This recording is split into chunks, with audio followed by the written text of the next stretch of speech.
Hi there guys, got a little video here for you today on a Daystate Delta Wolf.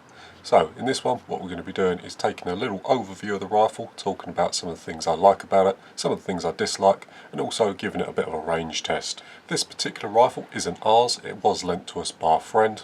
He's given us permission to take it all apart, have a look what's inside it, and generally muck around with it, and those videos will be coming in the future. However, this one is just an overview and a range test.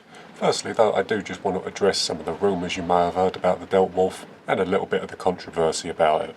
Now, when this rifle was first released, it did have some problems on launch, mainly battery issues and a few leaks, but as far as I'm aware, all those sort of problems are in the past. I believe they were sorted fairly quickly, and anyone that did have an issue was taken care of, but some of the negativity around the rifle does remain. And that is a little bit of a shame, to be honest, because having hands-on experience with it and just taking a look at the outside, it really does look like a nice gun. There are lots of interesting technical features about it, mainly this entire block here. Now I'm going to be talking more about that when we actually take it apart and give you my technical thoughts on it, but I'm really impressed with this block. It's something I've not really heard that many people talking about, but when I first looked at the rifle, it's something I noticed straight away. But like I said, I'll be talking about that a little in a minute. Right then, so I'm not going to bother to do a proper overview of the rifle. There's plenty of those already on YouTube, and if you really want the specs, you can just simply read the Daystate website. What I am going to do though, however, is give you some of the things I like, what I dislike, and also tell you how it shoots. So first of all, we're going to start off with the stuff I dislike. So the first two problems I have with the rifle are pretty much common throughout all rifles. So this may be a me problem rather than the gun, but the grip is too thin and the length of pull is too short. Now the grip is better than the one that's found on the Impact, it's slightly thicker, but it's nowhere near as nice as one of the Ergo chubby grips. So this is an Ergo chubby grip, and it's slightly thicker in the middle. You can see the palm swell there. It's much nicer to grip, much more positive feeling, and these thinner grips really do these rifles no justice. And when I'm sitting on the bench, because of the short length of pull, it is a little awkward to get it in the shoulder properly. Now this might not be a problem for you, it is for me. I'm quite tall, I'm 6'2" and fairly big, so that might not be an issue for you, but it certainly is for me. If this was my rifle, I would put one of the PRS adjustable butt pieces on there, bring it out a bit and get it much more comfortable in the shoulder. But again, having said that, I do have that problem with most rifles, so that's probably just a me issue.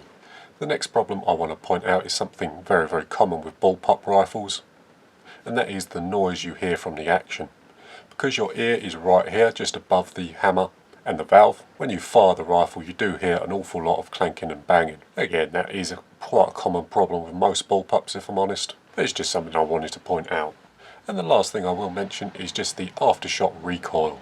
It is quite noticeable on the Delta Wolf, and it's definitely a little heavier than you find on the Red Wolf. It's not uncontrollable or off-putting or anything like that, but I was shooting this back to back with the Catran over the weekend, and it was definitely a bit of a difference between the two rifles.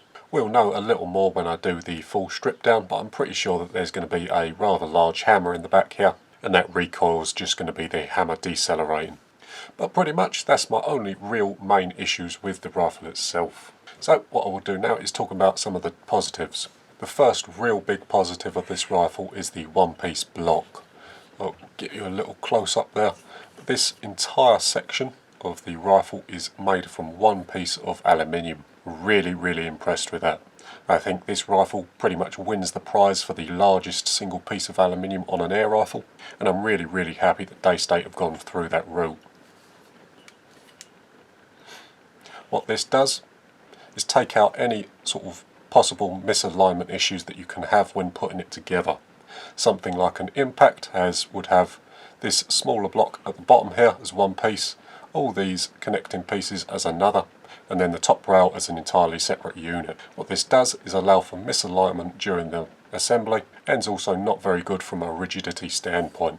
So I'm really happy that Daystate decided to use one single piece of aluminium for that job.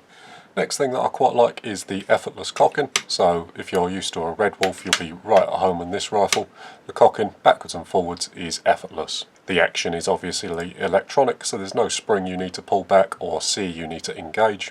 And whilst it does take a little bit of getting used to, you soon find yourself right at home. Next thing I really like on this rifle is the sliding top Picatinny mount up the top there. So this is on a dovetail. Don't know if the camera's going to pick that up, but you can actually slide this pick rail up and down the length of the rifle in order to get your scope exactly where you need it. This is very useful for when you've got zero eye relief scopes, like your pards and that, and you don't have to use them silly reach back mounts. So that's a really nice touch. And if you need to fine adjust your eye relief, you can do so very, very easily. You don't have to take your scope mounts off or risk canting your scope when you loosen the top mounts there. So you can just simply loosen them 4 bolts, move it back, forward, and get it exactly where you need it. So I really do quite like that feature. The next feature I really like about this rifle is the inbuilt chrono. So this rifle has a chronograph built into the shroud, and it reads on this little display in the back here. This is something I really, really like. I'm always tinkering with my rifles, always tuning them, and not having to set up a chronograph each and every time I want to see what's happening with the rifle is really, really handy. So I'll just give you a demonstration of that. So put a pellet in, I'll shoot it off camera, then I'll show you the chronograph itself. And there's just a close-up of the chronograph there. So you see the speed we're running at is a 555. We are using light pellets, and the power at the bottom there, 85%. So we're using 85% of the available power in the rifle. And again, they are light pellets, so that's a little slow for light pellets, but we could easily tune that up if we wanted to. But just having the chronograph built in with the rifle is amazingly handy. Next up is the removable bottle on the front here. So this is on a little valve there. As you can see, this part here. So if we wanted to, we could unscrew the bottle and remove the air cylinder from the rifle itself.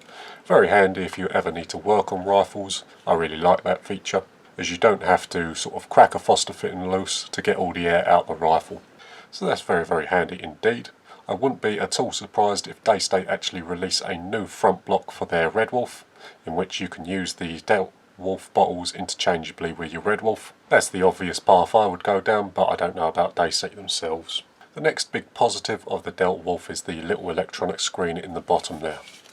So I'll get you a close-up of that and we'll talk through it. Right then, so I've switched the display over to day mode. It was in black and orange before, but I've switched it over. I really like this little screen. It's a little weird to get used to. It's not like a touch screen on your iPad or anything like that. It is more of a Palm Pilot type thing. You do actually have to press the screen in order to get to the settings, but once you get used to it, it really is nice. You can see there all the different settings.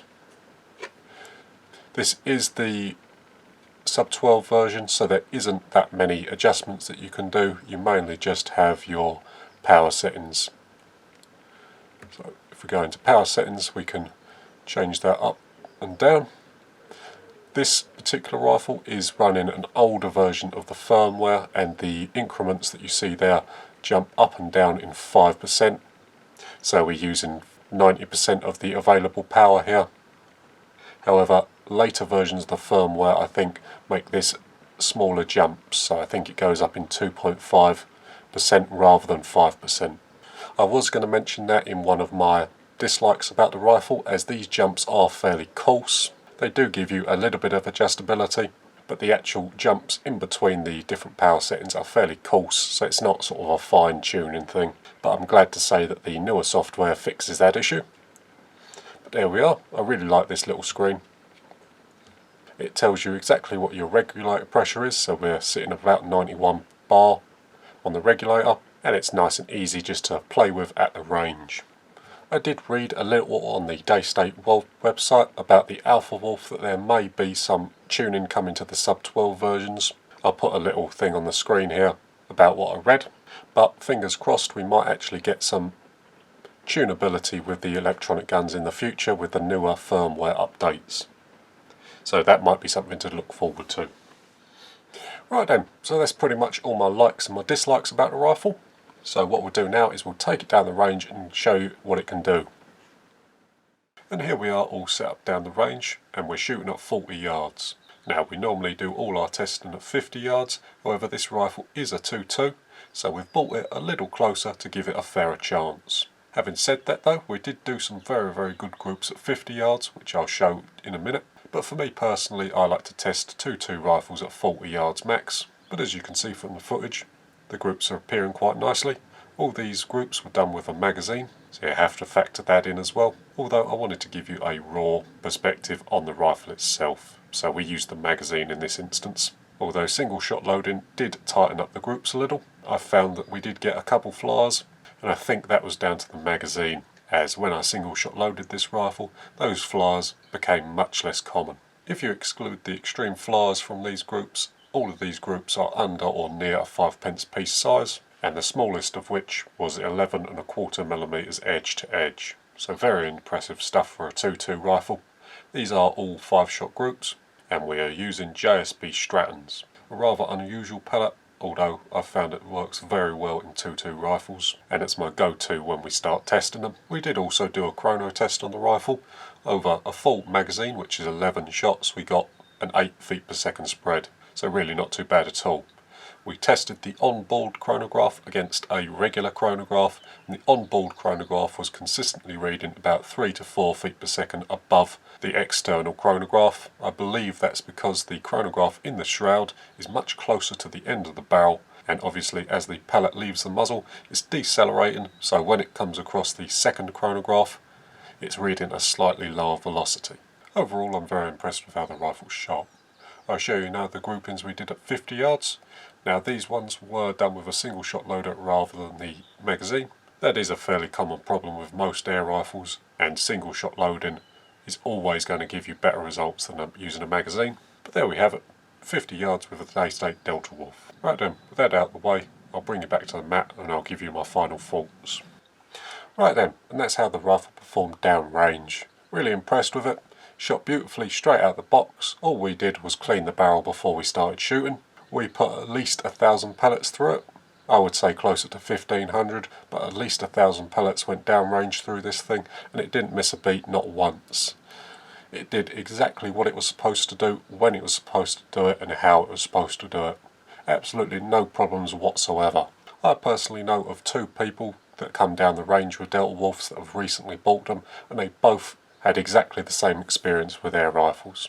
Both of them came down the range, took the rifles out the box, shot them, and were just blown away by them. I think the early days of the sort of minor problems with the Delta Wolf have long since been cleared up, and I'm pretty confident that most of the newer ones are good rifles. I think I remember reading one person that did have a recent issue with the Delta Wolf, but it turned out to only be a faulty battery. He sent it back to the Daystate factory, and within a week he was back up and shooting with his new rifle. So you really can't complain about that level of customer service. Right then, as I said before, this is a friend's rifle, so it's quite hard for me to make an objective opinion on it, as I didn't actually spend the money myself. The easiest way I can think to remedy that is by asking myself, would I buy a Delta Wolf? And the answer to that is quite simply yes. Although personally I'd buy the Alpha Wolf, as it's the same rifle just in a laminate stock. I much prefer the laminates over the sort of AR tactical style. But that's going to about do it for this one, guys. So hopefully you enjoyed the little overview / review / range test of the Delta Wolf. We are going to be doing a lot more videos on it. We've got to take it all apart, have a look what's inside it. We're going to update the firmware version, and we may even do a caliber swap. I think my friend's actually got or ordered a 177 barrel for this thing, so we might do a caliber change on the channel as well. But that's going to about do it for this one, guys. So thanks for watching, and I'll see you in the next one.